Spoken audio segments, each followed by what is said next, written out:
Bueno, comenzamos nuestra sesión del día de hoy, 3 de julio.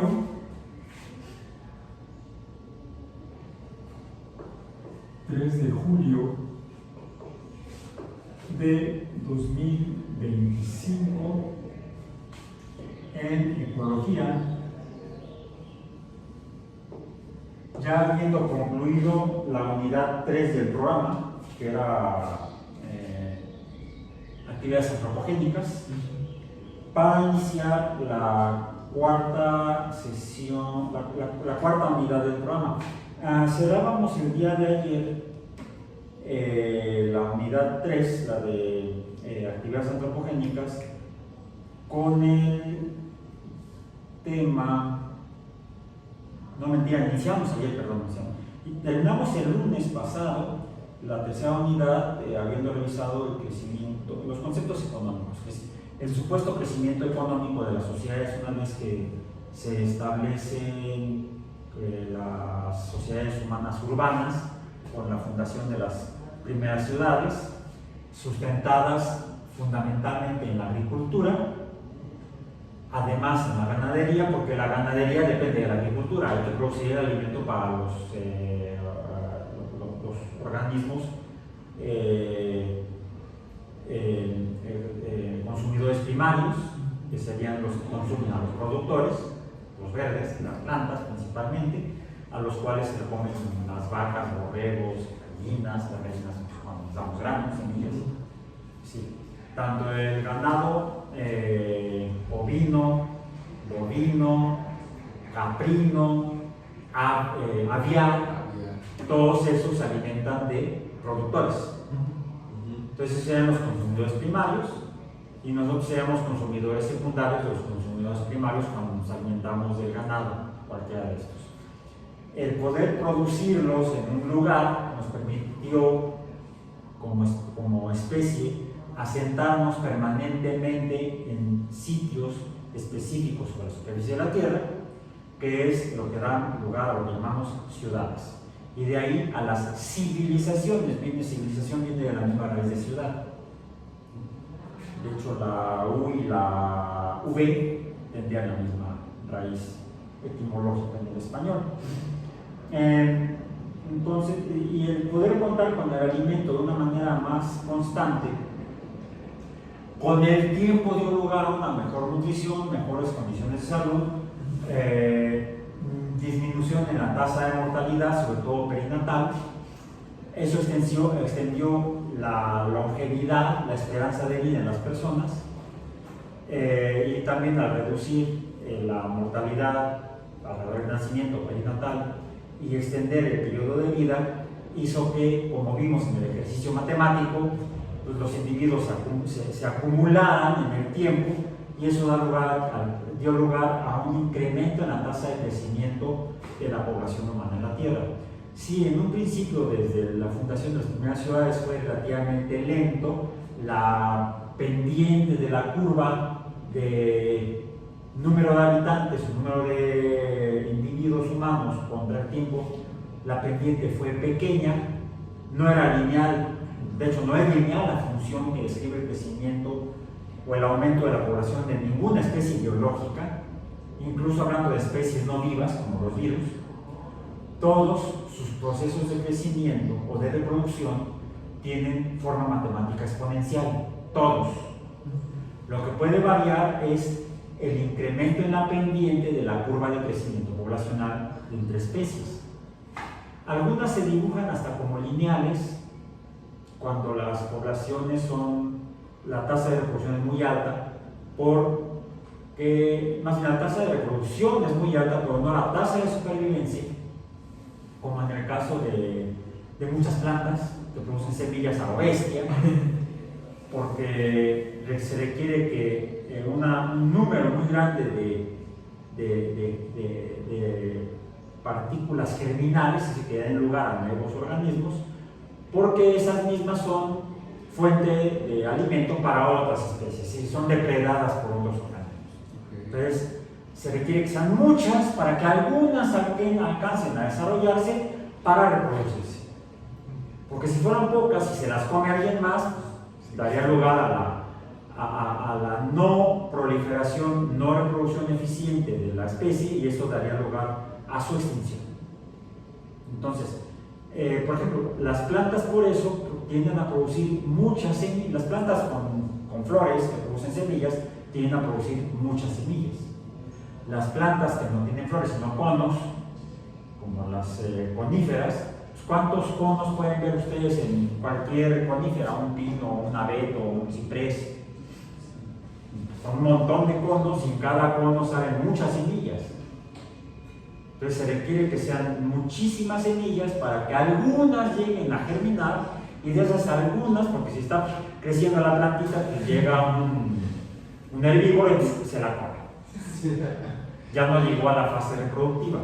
Se requiere que, primero, la semilla sobreviva para germinar. Ya que germinó, se requiere que sobreviva más allá de plántula, que no se la coman para crecer. ¿Sí? También que no llegue algún otro animal y la aplaste, no necesariamente la vaya a comer. O incluso parásitos microscópicos le alteren su fisiología y muera antes de la etapa reproductiva. Entonces, se requiere que algunos ejemplares, algunos individuos lleguen a la etapa reproductiva, para que entonces puedan otra vez arrojar las partículas reproductivas, porque pueden ser semillas, pueden ser esporas, hay múltiples mecanismos de reproducción en el mundo vivo, y los que están en la base de la pirámide trófica requieren tener altas tasas de producción de partículas reproductivas o reproductoras, reproductivas que dan lugar a nuevos individuos. Mientras más arriba se está en la pirámide trófica, pues se tienen menos depredadores, y entonces digamos que no sería tan necesario tener una prole muy numerosa para poder tener una buena probabilidad de que ese individuo proveniente de la paternal o maternal sobreviva al inicio de su ciclo de vida, crezca y se reproduzca. Entonces pueden ser proles más pequeñas. Por ejemplo, en el caso de los mamíferos, que somos los últimos grupos de organismos en haberse formado en estos más de 3.500 millones de años de existencia de la vida en la Tierra, pues los mamíferos están en la cúspide de la pirámide trófica. Vamos a decir, lo diría Rex, el T-Rex de Toy Story, serían los depredadores dominantes. Quería ser el depredador dominante. Pues pueden tener tasas de reproducción pequeña, y no porque sean necesariamente depredadores de otros depredadores animales. Por ejemplo, quizá tenga que ver con el tamaño de los individuos de la especie. Pensemos en algunos. El mamífero terrícola terrestre más grande, ¿cuál es? ¿Cuántos individuos salen por generación?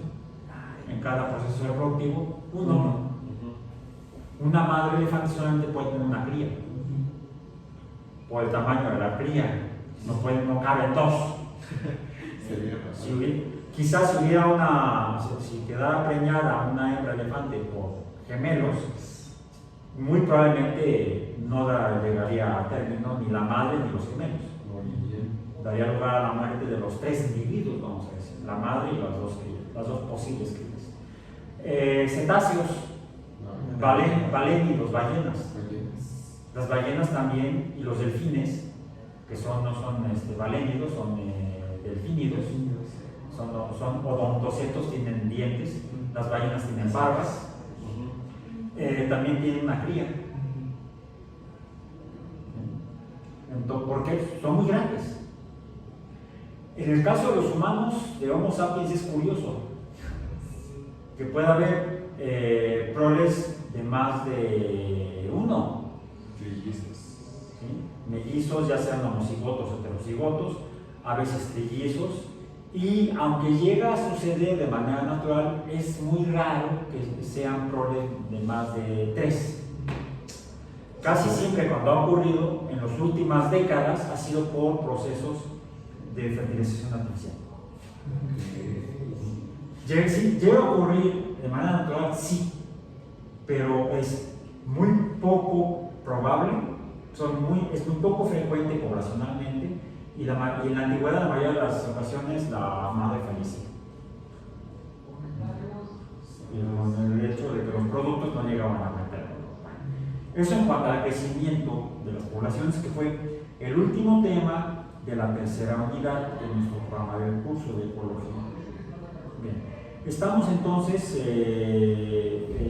habíamos estado iniciando la cuarta unidad el día de ayer, 2 de julio, pero por cuestiones de tipo poblacional y los efectos en las urbes, pues no pude llegar a clase. Sí, el metro estaba detenido y no era para aquel momento y parecía ahí cultivo bacteriano saturado, caja de Petri reposante y no se movía. Entonces ya no llegué, por eso que les puse el aviso en el CIPRI que no llegaba. A mí me pasó cuando dicen los memes, cuando no llevas crédito, llevas no llevas crédito y tampoco tienes vas con la billetera vacía. Entonces, bueno, ok. Entonces, eso me ocurrió ayer, a mí y yo supongo que a mucha otra gente. Finalmente me tuve que venir, tenía que venir a unos asuntos de la universidad, entonces me tuve que venir en auto, tuve que regresarme a la casa, tomar el auto y acabar acá. Llegué al laboratorio a entregar la lista de material para la próxima semana. Luego la subo la lista al sitio para que sepan que vamos a usar la próxima semana.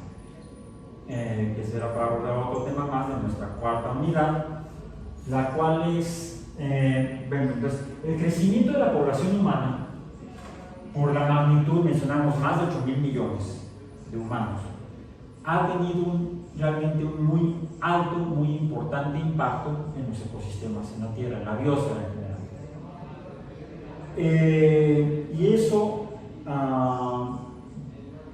afortunadamente, en algún momento dado, no hace mucho, será poco más de 100 años, dio lugar a que algunas personas responsables, gobernantes de algunos países, comenzó en un país, por supuesto, comenzó en un país, pues quien estaba al frente del gobierno, quizá por sus gustos personales, y eso fue bueno, se dio cuenta que ya a finales del siglo XIX, en ese país, las actividades industriales, principalmente de ese país, quizá no las agrícolas, pero sí las industriales, y algunas otras actividades humanas, actividades antropogénicas, parecían estar dando al traste con la naturaleza, hasta con el paisaje natural.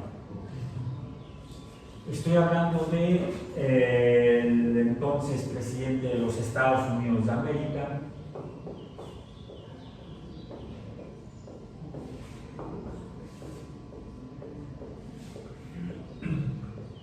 por favor googleenlo, mejor conocido de la gente como Teddy Roosevelt. Ya ven, a todos les ponen el diminutivo, Theodore Roosevelt, curiosamente primo del siguiente presidente de los Estados Unidos, menor que él, el primo, ¿cómo se llama? Siempre me acuerdo de su esposa, que era la que estaba realmente detrás del poder de las políticas del presidente, del otro presidente Roosevelt, Franklin Delano Roosevelt. Las políticas gubernamentales sociales que implementó Franklin Roosevelt en realidad fue una idea de su esposa, Eleanor, ¿no? Y a ella le debemos mucho. La humanidad le debe mucho a Eleanor Roosevelt. Por ejemplo, la existencia de los programas sociales, la existencia del derecho a la jubilación, a tener una pensión, al seguro social, fue idea de Eleanor Roosevelt. La idea de ayudar a la gente que está pasando problemas económicos, que fue nuestro último tema de la semana de la unidad anterior, el supuesto crecimiento económico producto de la consecuencia de la producción de alimentos artificial y la acumulación de esos alimentos para distribuirlos, muchas veces no se distribuyen, sino se acumulan, ese crecimiento económico pues se ha dado de manera desigual a lo largo de la historia de la humanidad, y Eleanor Roosevelt fue consciente de que eso pues, no era bueno para la gente en general. Bueno, pero regresémonos a Teddy, el primo mayor de Franklin. Incluso han oído ese el Teddy. Teddy Bear. Sí, sí, sí, sí.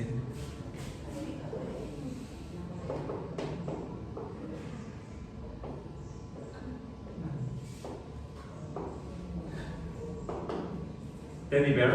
Sí. ¿Quién es Teddy Bear? El osito Teddy. Bueno, ¿por qué existe el osito Teddy? No estoy hablando de Winnie Pooh, eso Ok. Como campaña. ni del osito Fumarola. ¿Han oído hablar del osito Fumarola? No. Ahorita les platico de él. Theodore Roosevelt, como buen gringo, fue a la guerra, a una de las N guerras que han hecho contra España, a la guerra contra España. Como buen gringo, pues era humano, era aficionado a la cacería, y para cazar iba a los bosques en los Estados Unidos. Entre esos, un bosque que está en el estado de Montana, creo que abarca 2 estados. El bosque de la Piedra Amarilla.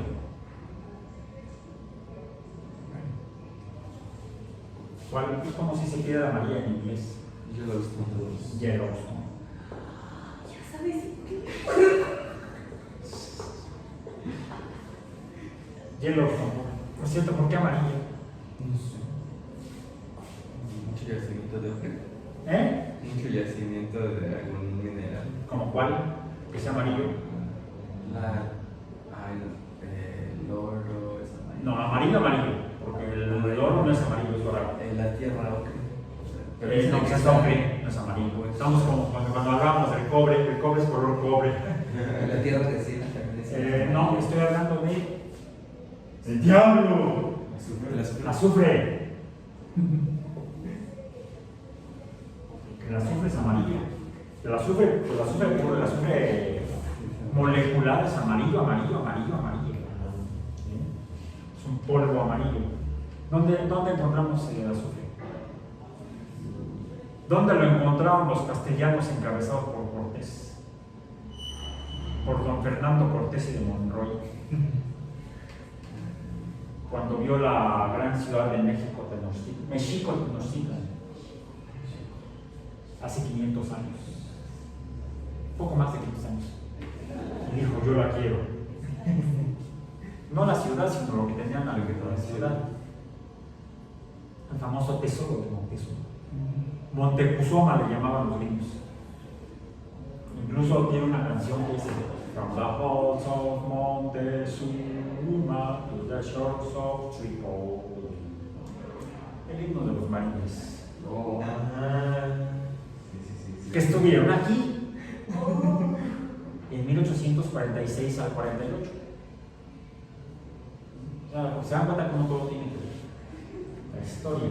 Bueno, el azufre principalmente lo encontramos en zonas volcánicas. Yellowstone es un bosque en el norte de los Estados Unidos, norte-centro, donde hay actividad volcánica.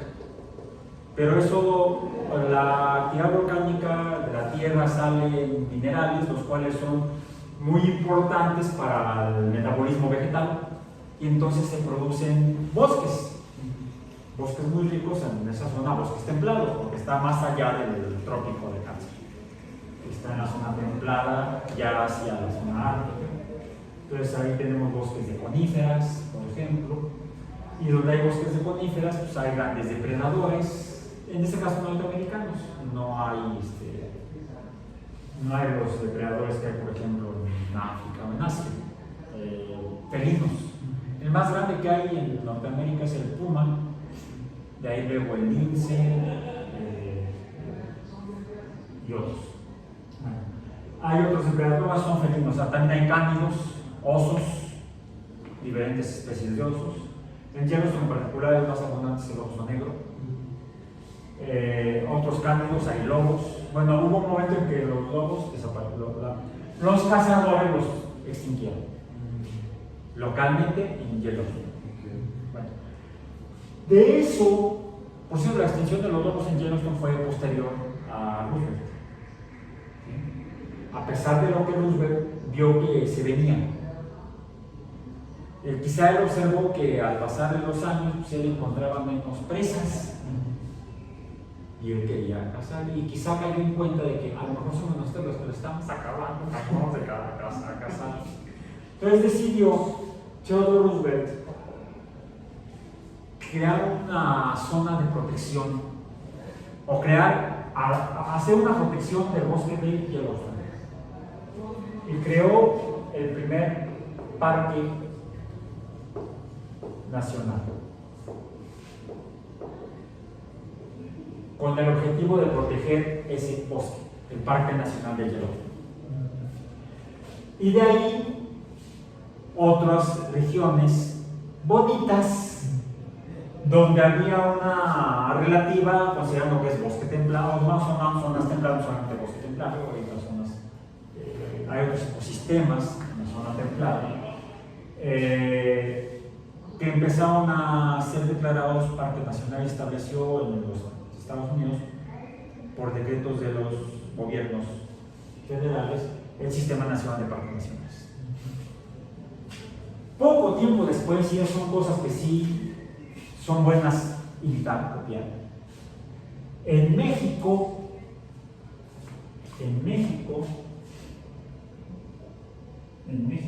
el presidente Lázaro Cárdenas, si no me equivoco fue Lázaro Cárdenas, o no sé si antes habrá sido Carranza, pero como Carranza estaba bien metido en la revolución, no sé exactamente si fue, no recuerdo exactamente si fue, revisen, googleenlo. Estableció también el primer parque nacional, o parques nacionales. De los primeros parques nacionales que se crearon en México, con el mismo fin de proteger. ¿Esto para qué? Para proteger la naturaleza.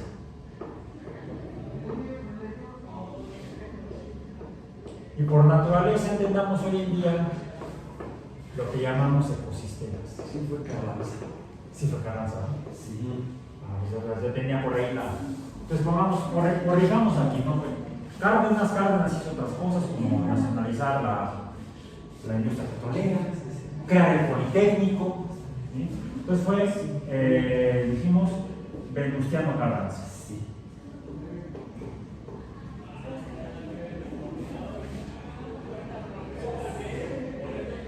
¿Cuál fue el primer parque que decretó o El creó? desierto de los leones. El Parque del Desierto de los Leones. Ahí no hay leones.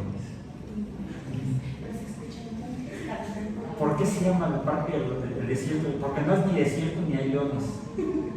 Por los hermanos La familia, la familia. que era propietaria de algunos de los terrenos en el lugar. Era la familia León, los leones. Sí, claro. ¿Y por qué desierto? Porque no había gente. Estaba desierto eso. Ahora está hasta la madre. Todo en días de fiesta, en fin de semana. Festivales. Sí, entonces es el desierto de los leones. ¿Dónde se encuentra el desierto de los leones? Curiosamente se parece a esto. Quizá había, no sé si un cierto desierto, no, un cierto prejuicio a cuál sería una naturaleza bonita para proteger. El bosque.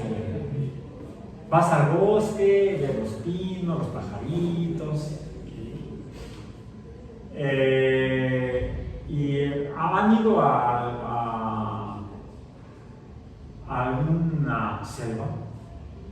estado en algún lugar selvático? Chiapas. ¿Has estado en Chiapas? ¿En qué parte? Porque curiosamente en Chiapas encuentras bosque de conífera y encuentras bosque lluvioso tropical, selva. Un lluvioso tropical. Tengo un tío que vive allá por Tuxtla. Por Tuxtla, pero por las tierras bajas. Son las tierras bajas. Porque si te vas a las tierras altas, ahí ya es otro ecosistema, porque es ecosistema de montaña, como aquí. Aquí no tendríamos que ir muy lejos para encontrar ecosistemas. Quizás si hubiéramos ido hace 100 años y lo hubiéramos encontrado. Algunas regiones con bosque lluvioso de tipo, algo parecido al bosque lluvioso tropical. Hacia Guerrero, mismo Morelos. Solo que como han sido, esos lugares han sido transformados para actividades agrícolas o pecuarias, pues se ha desmontado el bosque lluvioso tropical. Ya encontramos algo de vegetación de ese tipo, pero como tal el ecosistema ha sido totalmente perturbado. Tenemos que ir más hacia el sureste. Todavía en Guerrero, en algunas zonas de Guerrero todavía encontramos bosque lluvioso tropical. Todavía encontramos mangle. Si nos vamos hacia Oaxaca también. Pero si llegamos a Chiapas es más probable que encontremos todavía algunos remanentes importantes del bosque lluvioso tropical o selva. ¿Has estado ahí? Sí, ahí adentro. Dentro, así. ¿De meterte a la selva? No. ¿No? ¿Por qué no? Porque dicen que está peligroso por. Aparte del clima, que hay como animales, o sea, las ranas, hay unas ranas que son como venenosas. Sí, hay ranas venenosas, hay un montón. O sea, como que no es tan bonito, ¿no? Ajá, por fuera se ve, desde afuera se ve bonito, pero ya si se mete ya es otra cosa. Sí, no, ya tienes que saber, tienes que saber para no morir en el intento, literalmente. Pero hemos hablado de ello. ¿Cuál ecosistema es más rico? Entendiendo la riqueza como variedad, ¿cuál ecosistema tiene una mayor variedad de especies? El bosque lluvioso tropical. El bosque templado y el bosque de montaña tienen una menor diversidad de especies, una menor diversidad biológica. La mayor diversidad biológica se encuentra en el bosque lluvioso tropical.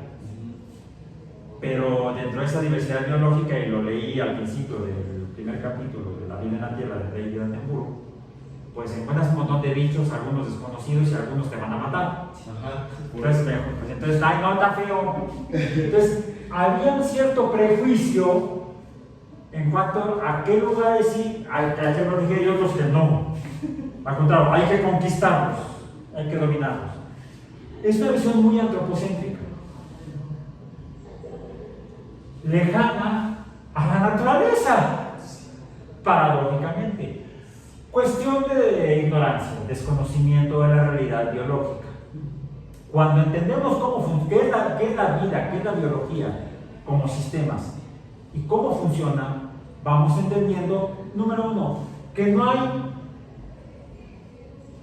lugares naturales o ecosistemas más bonitos que otros. Simplemente son diferentes. Por ejemplo, diferentes en la diversidad biológica, en una mayor cantidad de especies o una menor cantidad de especies. Pero eso no implica que biológicamente un ecosistema sea mejor que otro, que un ecosistema haya que protegerlo y otro no.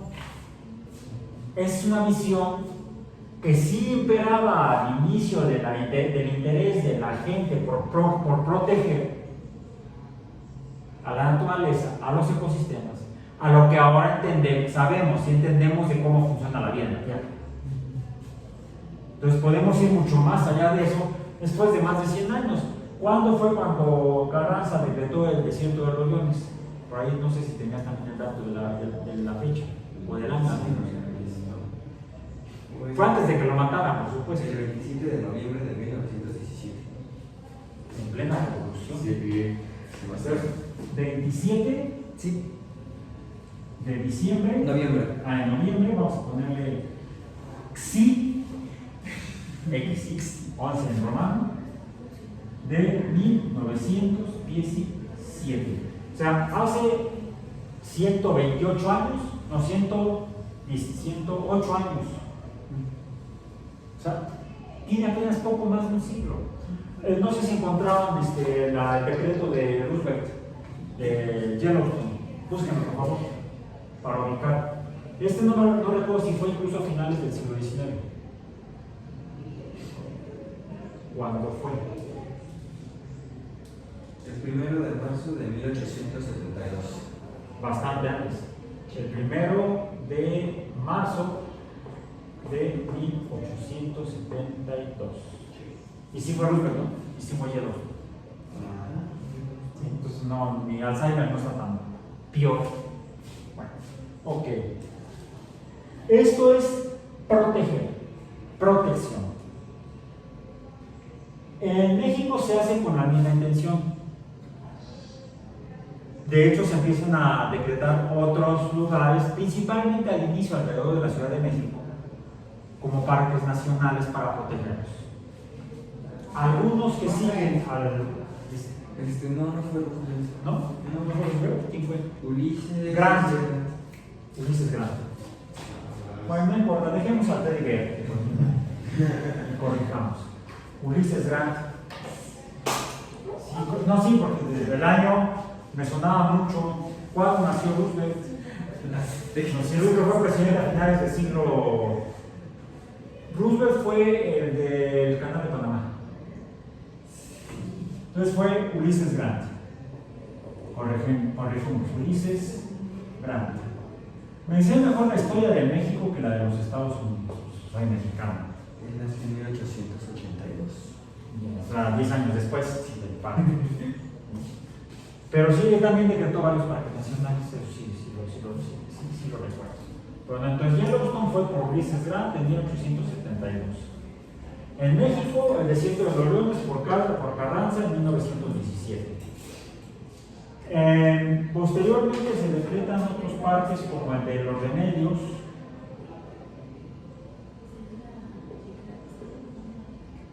el de los volcanes,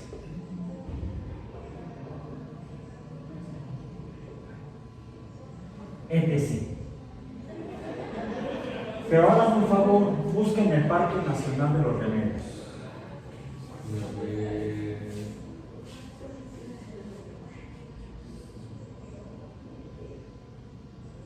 O ya ni remedio.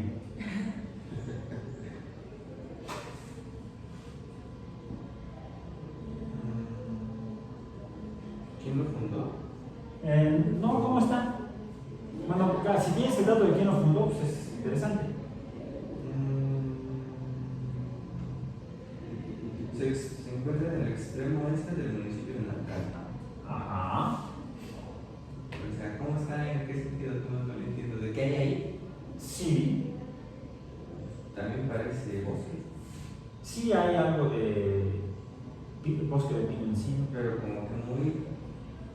Está urbanizado. Sí, no se ve. O sea, sí, por desatención de gobiernos posteriores, desatención, no cumplimiento de sus obligaciones legales.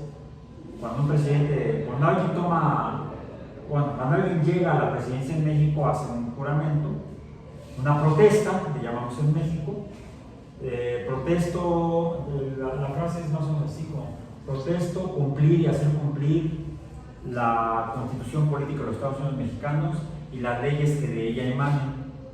Y si no lo hiciere así, que la patria me lo demande. No debe ser que la gente me lo demande, sí.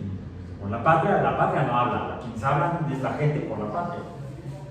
Entonces de esa manera salían por la tangente y se hacían medio tarugos, y el Parque Nacional de los Remedios terminó urbanizado. Sí, la mitad de este tío. De hecho ya está fuera del sistema del Parque Nacional. Sí, se nota. O sea, si revisan la lista vigente a día de hoy de zonas de protección, ya de los Remedios no aparece. Sí sigue apareciendo el desierto de los Leones, de los volcanes, creo que se llama Iztapopo. Creo, si no, verifiquen por favor. El hecho es que siguiendo el ejemplo de los Estados Unidos, En México, en la legislación se establece el sistema de parques nacionales para la protección de los ecosistemas.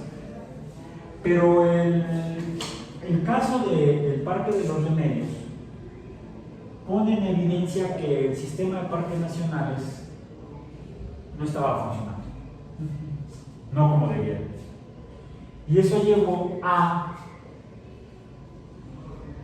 tener que establecer un nuevo sistema de protección.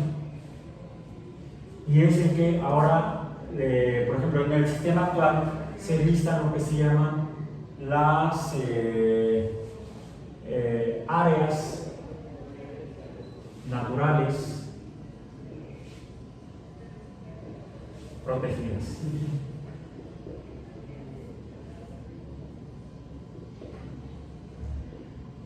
Que las hay tanto a nivel federal o nacional como estatales, locales. Porque dependiendo de la categoría, es facultad de la categoría de las características del lugar y de la propiedad de los terrenos, será facultad del gobierno federal o de los gobiernos estatales o locales el establecer legalmente las áreas naturales protegidas. Entonces, hay áreas naturales protegidas nacionales o federales y áreas protegidas estatales o locales. En el caso de la Ciudad de México, no son estatales porque no somos un estado soberano constitucionalmente. Somos una quimera. Una quimera legal en México. Éramos un distrito federal, pero cambiaron, establecieron un nuevo marco legal que no es una constitución. Para que fuéramos un estado debemos tener un marco legal constitucional y no hay una constitución de la Ciudad de México. Hay un estatuto, creo que de gobierno, creo que se llama así, la verdad. Como no soy abogado, no me acuerdo. Y lo revisé hace tiempo y no me acuerdo. Pero bueno, vayamos a esto. Entonces, las primeras acciones, cuando la gente toma conciencia de que está perturbando el entorno natural, y pues que hay que hacer algo para que no se siga destruyendo, perturbando de esa manera, es algunos gobiernos, comenzando por el de los Estados Unidos, encabezado por Ulysses Grant, establecer un sistema de parques nacionales. Otros presidentes fueron incorporando otras zonas de su país al sistema de parques nacionales que sigue funcionando igual. Sin embargo, también ha habido casos, quizá no del extremo del Parque de los Remedios en México, pero sí casos en los cuales algunos de los sitios que se habían decretado como parques nacionales para su protección, pues no se logró su protección como se hubiera sido idóneo, y ha dado lugar a que en la legislación de los Estados Unidos se establezca algo parecido a lo que en México llamamos las áreas naturales protegidas. Varios presidentes de los Estados Unidos han establecido entonces nuevas regiones de protección con otras categorías que le darían mayor estatus de cuidado y protección y atención para su preservación. Entonces estaremos hablando de la preservación de los ecosistemas, cuando nos hemos dado cuenta que los estamos perturbando de manera importante y quizá grave hasta para la supervivencia humana. Desafortunadamente sigue habiendo gente interesada en explotar excesivamente los recursos naturales de los ecosistemas, y cuando llegan al poder, como la gente naranja actual, pues con la mano en la cintura y haciendo el favor a los cuates que lo patrocinan para llegar ahí, ok, te voy a dar permiso de que saques petróleo de los bosques de Norteamérica, de las zonas que están protegidas, las desprotegemos y haz lo que se te dé la gana. Es irresponsable, es criminal. De hecho, en México existe la figura legal de delito ambiental, cuando en áreas protegidas legalmente se llevan a cabo acciones contra la protección y que están establecidas en la ley. Esas medidas de protección, si se actúan en contra de estos, se puede llegar a cometer delitos o crímenes ambientales, que debemos estar atentos al respecto. Entonces,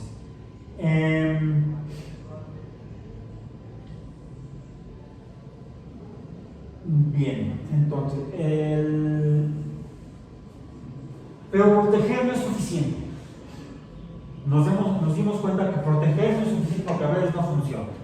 Lo desprotegemos, lo dejamos ahí la gente. A veces sí extremos, como en el caso de los remedios, pues que ya no tienen remedio, paradójico y también sentadójico.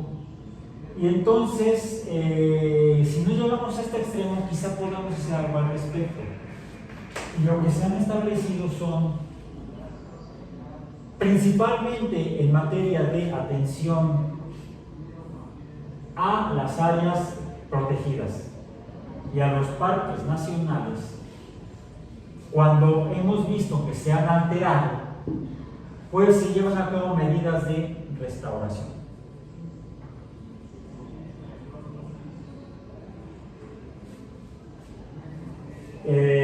Primero buscamos, antes de restaurar, buscamos proteger, y esto lo hacemos mediante, les digo, los parques y las áreas naturales protegidas que están en el ámbito de la acción de proteger. Formalmente es calificada como preservación. De hecho, podemos decir que el objetivo de los parques nacionales, de los sistemas de parques nacionales y de los sistemas de áreas naturales protegidas es la preservación de los ecosistemas. La preservación de los ecosistemas. Para eso se establecieron los parques nacionales y posteriormente las áreas protegidas. Para cuidar, proteger, preservar. Ahora, al respecto, y es lo que íbamos a ver el día de ayer, a revisar, está en el CIPI la información de dos proyectos. Uno internacional, desafortunadamente no acogido o no responsabilidad de instancias jurídicas, legales, formales a nivel de naciones, sino solamente quizá a través de compromisos de colaboración para luego quizá implementar medidas de protección legal, que son proyectos para la preservación de ecosistemas, producto de iniciativa de personas, de individuos, en este caso sí de científicos, en particular de biólogos y en específico de un biólogo, desafortunadamente ya recientemente fallecido porque todos somos mortales, del profesor Edward O. Wilson, que lo hemos mencionado ya previamente en el curso. El profesor Wilson, biólogo, entomólogo, formiólogo, fundador de la sociobiología, que mucho de su trabajo lo hizo en África, en la región intertropical de África. Él primero estableció una fundación con base en recursos que él fue consiguiendo a lo largo de su carrera, que es la Fundación Edward Wilson. Y dentro de esta estableció o fundó la Fundación para la Biodiversidad, donde se ha buscado, incluso ya la fundación sigue existiendo después de su fallecimiento, es parte de su herencia, para colaborar con gobiernos de naciones africanas para el establecimiento de áreas protegidas en África, como por ejemplo. También hay países que tienen sistemas de parques nacionales bastante bien cuidados, incluso cuidados a nivel de la responsabilidad de los gobiernos nacionales, que establecen hasta fuerzas especiales armadas para la protección de los parques nacionales, por ejemplo en Kenia, en Tanzania, en diferentes países. El Serengeti está en Kenia, es un parque nacional. Me estoy refiriendo a algo, en particular Wilson trabajó en el Gorongosa, donde desafortunadamente hubo una guerra civil en esa nación, donde se encuentra el Parque Nacional de Gorongosa, y producto de esta guerra civil, pues las fuerzas en conflicto pues llegaban a afectar gravemente los ecosistemas, y en particular el Parque de Gorongosa, que es una planicie muy larga tipo sabana, que también tiene zonas inundables, donde se dan estos ciclos biológicos de manera muy importante para la existencia de las especies que viven en esos ecosistemas. Y una vez que se llegó a un estado de paz, terminó la guerra civil, pues se logró promover entre la población y el Estado Nacional un rescate o restauración del parque, que ha sido fomentado, promovido por la Fundación Edward Wilson, en particular por la Fundación para la Biodiversidad. La información está en el sitio web, que está ligado en la dirección que compartí en el sitio y que está en el sitio web de nuestro curso. Bien, eso en cuanto a proyectos internacionales, ejemplos de proyectos internacionales muy exitosos, a pesar de situaciones tan graves como pueden ser guerras civiles. Entonces, es posible, a pesar de que este tipo de conflictos humanos que afectan a los ecosistemas, impactan gravemente a los ecosistemas, establecer medidas de protección y restauración, sí, siempre que haya promoción por parte de gente informada, promoción y el llevar esta información a la gente, para que finalmente la gente junto con sus gobiernos establezcan los programas de protección y restauración. Y más cuando se es profesional del campo, cuando se es profesional de la ciencia y cuando se es profesional de la biología, tenemos una responsabilidad especial, una mayor responsabilidad de trabajar hacia esto, en el ámbito de nuestras competencias y posibilidades, y quizá un poquito más allá. Y tenemos otra información que también les compartí en el sitio, que está en el sitio web, sobre las áreas naturales protegidas en México, para la cual existe por ley la Comisión Nacional de Áreas Nacionales Protegidas, la CONAM. Bien, entonces por favor revisen las dos direcciones, las dos ligas que les compartí de la Comisión de Áreas Naturales Protegidas y de la lista de áreas naturales protegidas. Eso es en cuanto a la parte incluso legal. Den una revisión para ver cómo estamos al día de hoy en materia de los diferentes sistemas legales para la protección de los ecosistemas, protección y preservación de los ecosistemas y restauración. Ahora, ¿qué hacemos para restaurar? ¿Vamos y plantamos arbolitos? No. Por ejemplo, en el Parque Nacional en el ecosistema del Pinacate. Pues no, es un desierto. El Pinacate es un desierto, ahí no vamos a plantar coníferas. No. Tampoco ahuehuetes, no. Se tienen que restaurar los ecosistemas a su estado, o más orientado a su estado original natural, hacia su estado original. No a su estado natural porque no es original, porque no es posible, pero sí orientado en esa dirección. Bueno, y no siempre las acciones son que las tengamos que realizar a mano o por nuestras manos los humanos. Sí intervenir, sí mover, manipular, poner, quizá quitar, es responsabilidad humana, pero quizá para darle el empujón para que el ecosistema, en la medida del estado en el que se encuentre, empiece a llevar a cabo, sin perturbación humana o con la mínima perturbación humana, sus procesos naturales. Quizá a través de la reintroducción de especies que hayan desaparecido por acción humana en el ecosistema.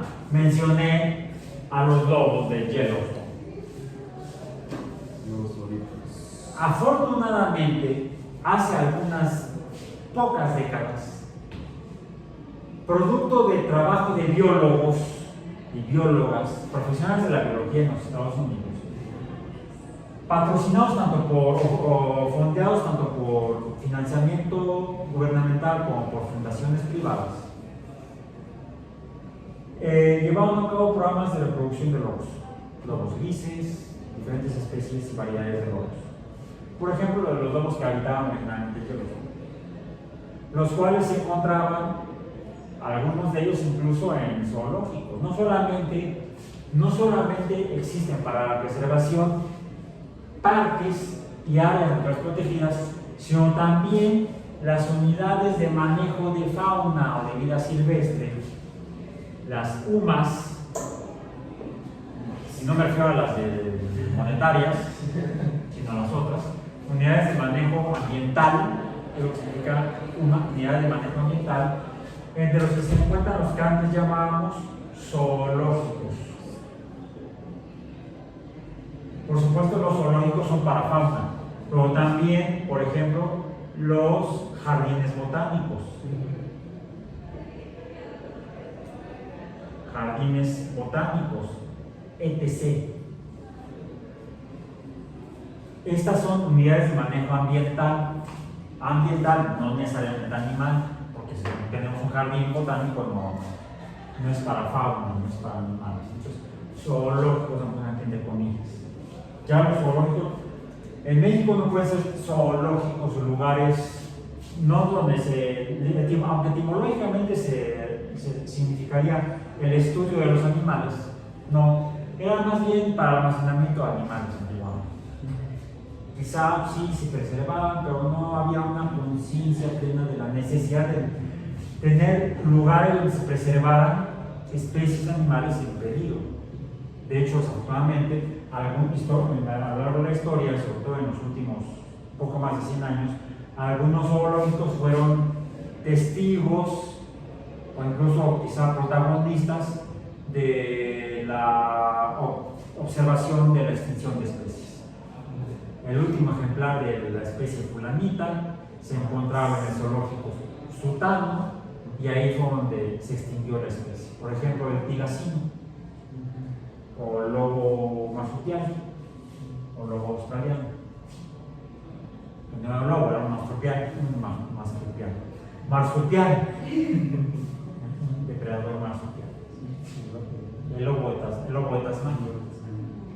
El lobo australiano, el lobo de Tasmania, se extinguió en la década, hace 100 años, en la década de los 20.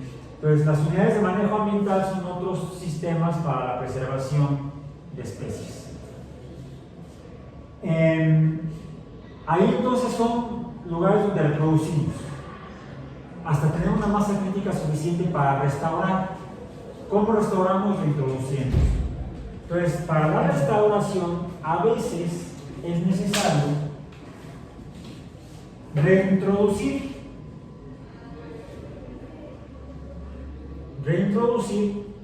en áreas protegidas. En el caso de México, en parques nacionales, en el caso de los Estados Unidos, reintroducir a los ecosistemas.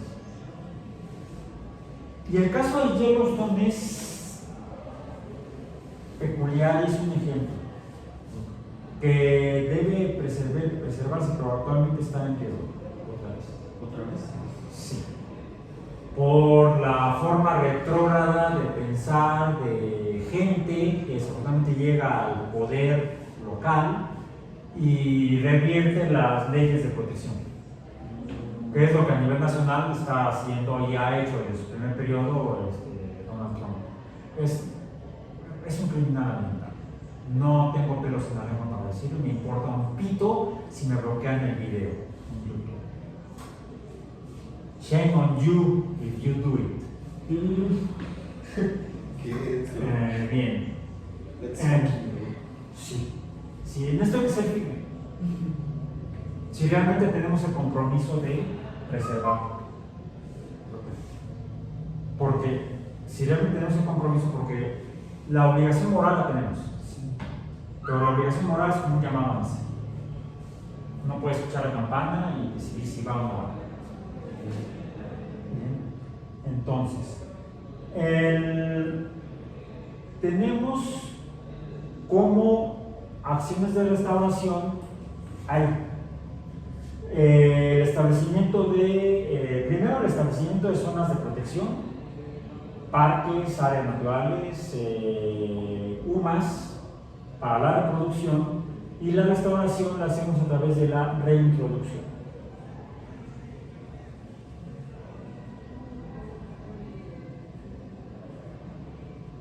Pero también tiene que haber, a la par de esto, el control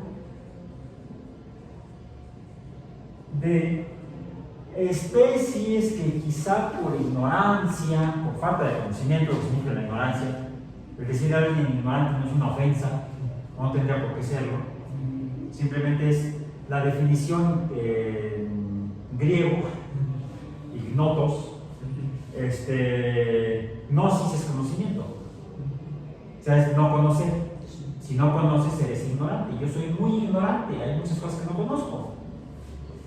Entonces, por esta ignorancia, que es histórica en la historia de la humanidad, historia de la humanidad, a lo largo de la existencia humana, algunas personas bien intencionadas llevaron a cabo algunas acciones que a la larga no fueron buenas, no fueron benéficas.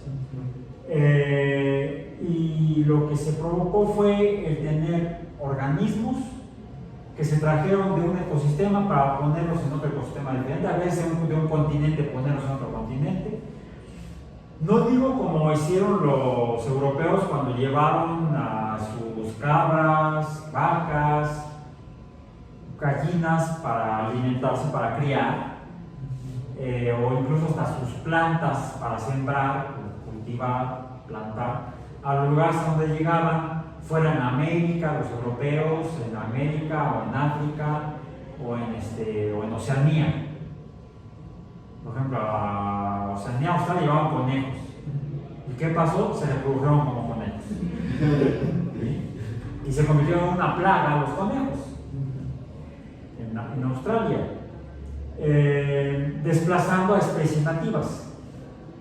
A eso le llamamos a especies invasoras, control de invasores. Por invasores entendemos especies que perturban gravemente, que perturban los ecosistemas a los cuales son ajenos. ¿Sí? En algunos casos se introdujeron de manera intencional, como los conejos en Australia, como los eucaliptos en México, para reforestar. ¿Cómo vas a ver? Reforestar, trayendo una especie que no es del lugar. Son australianos los eucaliptos. No había en América y en México un ilustre reforestador, arquitecto. No soy arquitecto, ingeniero. Hasta hay una avenida que tiene su nombre, justo donde están los viveros de Coyoacán. Miguel Ángel de Quevedo. Ah, sí. Sí, Miguel Ángel de Quevedo es un desastre. Fue con buenas intenciones, pero con mucha ignorancia. Y ahora tenemos plagas de eucaliptos en el país, desde hace 100 años. Fue hace como 100 años que lo hizo. Hay que traer koalas. Hay que traer koalas, pobres koalas, no, gracias. Mejor controlamos de esta manera los eucaliptos. A veces es necesario establecer programas de control de especies invasoras y reintroducir especies nativas preferentemente. ¿Sí? A veces pueden ser nativas y ocasionalmente se hace con lo que se llaman exóticas. Por exóticas entendemos no nativas, pero no llegan al grado de las invasoras. Es decir, en algunos casos son intencionales, como los conejos en Australia, los eucaliptos de México, en otras ocasiones son accidentales, no intencionales, como la rata noruega, que ahora es cosmopolita, está en todo el mundo. Entonces, es importante que entendamos lo que son los mecanismos de restauración y cómo hacerlos, que depende de cada ecosistema. La restauración depende de los ecosistemas. Los mecanismos y procesos para restaurar ecosistemas depende de la naturaleza de cada ecosistema. No vamos a meter pinos en un desierto, no vamos a meter nopales en una taiga, que en México no hay taiga, afortunadamente, entonces, taiga ha sido como taiga ha sido, no hay taiga en México, entonces no hay problema, ¿sí? De que vayamos a perturbar las taigas porque no hay. Pues, son procesos que debemos ir revisando poco a poco, y es por eso que es importante que revisen, por ejemplo, el caso de los lobos de Yellowstone, porque en México hay un programa SINDA, que es el caso del lobo mexicano. Ahí vamos, muy poquito a poco, donde el principal problema han sido los humanos. ¿Y qué le queremos? No, fíjate que no necesariamente los cazadores. Entonces, en general. Es la ignorancia. La ignorancia. Porque, ¿cuál ha sido la principal causa de perturbación de los ecosistemas desde que los humanos empezaron a establecerse de manera parcial o totalmente sedentaria? La expansión de la mar. La eliminación del retiro de las especies naturales, inicialmente de la flora, y si ya no hay la flora, pues la fauna acompañante pues, ya no puede vivir ahí, para establecer los sistemas agrícolas. La agricultura tiene un alto impacto en la alteración y destrucción de ecosistemas. ¿Por qué? Porque queremos comer y ya no queremos cazar y no queremos recolectar, mejor sembramos. Y sembramos alfalfa para poner vacas. ¿Sí? Le damos la alfalfa a las vacas y luego nosotros hacemos hamburguesas. Bueno, eso ha dado al traste con diferentes tipos de ecosistemas en diferentes lugares del mundo. Por ejemplo, donde había bosques, bosque de pino encino, bosque templado, pues se tumbaron los bosques para hacer campos de cultivo y para hacer campos ganaderos. En México se llegó a hacer en la década del 70 el caso de Tabasco, de tumbar el bosque tropical para meter cultivos, para meter vacas. Y fue un fracaso. Incluso hay una especie de ave que no es nativa de América, que hubo que traer de África, porque cuando se empezó a promover sobre todo la ganadería en regiones francamente tropicales, no en el norte de México, donde se tenía ganado vacuno tradicional, vamos a decir ganado europeo, vacuno, a Tabasco, pues como es tropical, caluroso, pues es como en África, pues se trajo ganado salud. Más resistente al calor, ¿sí? Pero tuvieron un problema porque entonces empezaron a comerse algunos parásitos a las vacas, las garrapatas. ¿Cómo lo hacemos? Ahí ya se hizo una medida razonable y mejor informada. Se trajeron garzas garrapateras de África. Y ahora están extendidas en todo el continente, la garza garrapatera. ¿Sí? Cuando ustedes vean un llano, puede ser hasta no importa si hay mucha agua, poca agua o no hay agua, y hay ganado, van a ver unas garcitas pequeñitas, blancas, de patas negras.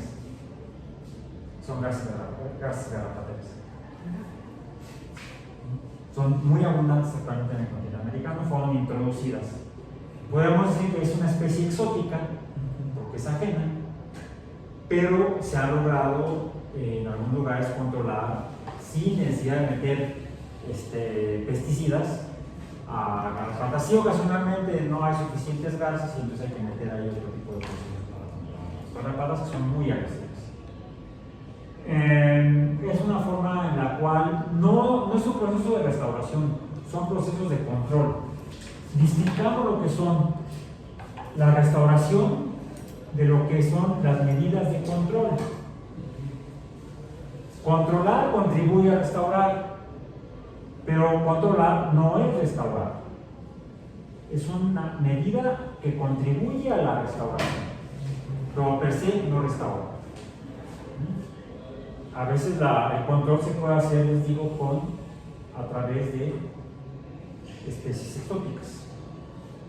Hay que tener mucho cuidado cuando se trae una especie exótica porque puede convertirse en invasora. Bien, entonces, para terminar nuestra sesión de hoy, algo que se observó en el caso de Yellowstone, la reintroducción de los lobos, es que no solamente, bueno, ya había lobos, se veían bonitos, es que se van a comer a los alces. Pues en jauría sí, pero en pareja o solitario no. Un alce muy grande no se puede defender bien a voces una pareja de lobos. No, los lobos, sobre todo cuando no están en jauría, cuando son pequeños grupos o parejas, pues cazan, por ejemplo, conejos, liebres y otro tipo de consumidores primarios, pequeños, que si no hay que controle la población, como ocurrió en Australia, se reproducen a grandes números y entonces se incrementa su consumo de productores de vegetación. Y si retiramos la vegetación, ¿qué ocurre? Por ejemplo, cuando llueve. Se produce erosión. Sí, es una zona montañosa, el bosque de hielos, como volcanes, pues hay elevaciones, hay pendientes. Si descubrimos una pendiente donde hay vegetación y retiramos la vegetación, al producirse la precipitación pluvial, lluvia, va a producir el arrastre de la superficie donde está el suelo. Entonces los suelos terminan siendo arrastrados por los ríos.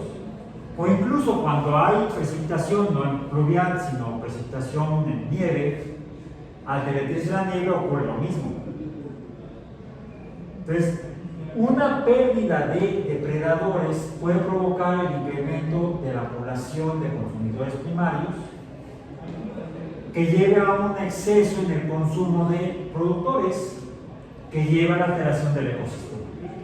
Entonces, la introducción de lobos en Yellowstone llevó a que el ecosistema se reconstituyera a estados similares a su estado original. Como si los lobos hubieran llegado a transformar, arreglemos esto, como si fuera una obra de ingeniería. Algunas especies, al ser introducidas, llevan a cabo procesos de restauración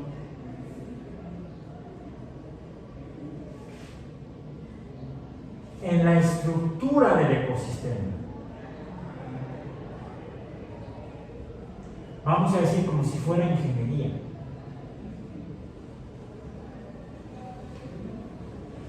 Ingeniería biológica, natural, ingeniería natural. A veces no son necesariamente depredadores dominantes, en la parte más alta de la pirámide trófica, sino quizá consumidores primarios. En México no hay grandes poblaciones de estos, son más abundantes más al norte, en Estados Unidos y en Canadá, los castores. Y no los confundan con los de las posadas, con esas obras de Navidad. Cuando cantan, vamos castores, vamos, no, esos son pastores. No castores. Pensé que los que estaban aquí, las tuzas. No, ¿por qué los castores? Los castores son roedores, como las tuzas son roedores, como los capibaras son roedores. Las castores en particular no es que se alimenten de corteza, sí, no se alimentan de corteza, de árboles. No, se alimentan de vegetación, de la parte verde. ¿Pero por qué siempre estás? Nunca les había. No sé, por cuestiones de mutaciones naturales, tienen el hábito de tumbar árboles, los usan partes de los árboles para construir sus nidos, y los nidos los construyen en cuerpos de agua. No tengo la necesidad de hacer eso, pero. Entonces, a través del lugar donde construyen el nido se convierte en una especie como de dique que contribuye a reducir el flujo de agua en un cauce fluvial, en un río. Tienen que ser ríos pequeños, arroyuelos.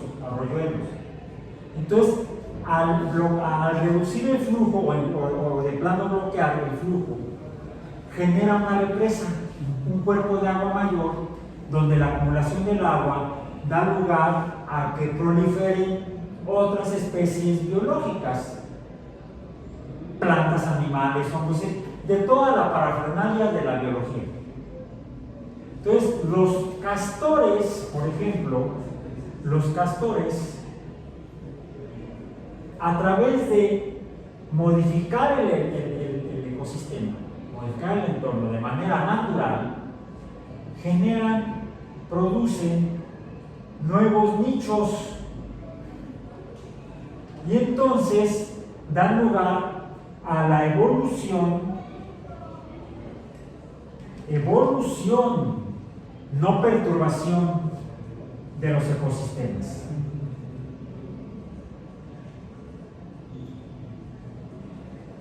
Por ejemplo, el hecho de que generen represas hace que pues permanezca más el agua líquida de la cual depende el ciclo vital. Si retiramos a castores porque los cazamos para hacer unos sombreros, como los de, cuando yo veía cuando era niño, no sé, que se llamaba Daniel Boone, para que fíjense como en 50 años, eso fue en los 60, antes del 70, antes de la fusión de la UAM, mi hijo llegaba para 60 años, mamá. Pues yo veía ese programa y salía un cazador con su escopeta y su sombrero de piel de castor. Y era así como que el ejemplo a seguir. No, afortunadamente aprendí mejor de Jacques Cousteau y no de Daniel Boone. Veía otra serie que era un veterinario en África, se llamaba Daktari, que era como veterinario, cuidaba a los animales. Me gustó más Daktari que Daniel Boone. Quizá por eso soy biólogo y no depredador. Sí. Entonces, si retiramos a los castores porque los cazamos en exceso, si retiramos a los lobos porque los cazamos en exceso, perturbamos los ecosistemas. Si los reintroducimos, restauramos los ecosistemas sin hacer más que meter a la especie que habíamos retirado. Como decía el matemático, no biólogo, matemático de la novela de Parque Jurásico, tanto en la novela como en la película lo dice, Ian Malcolm, life finds the way.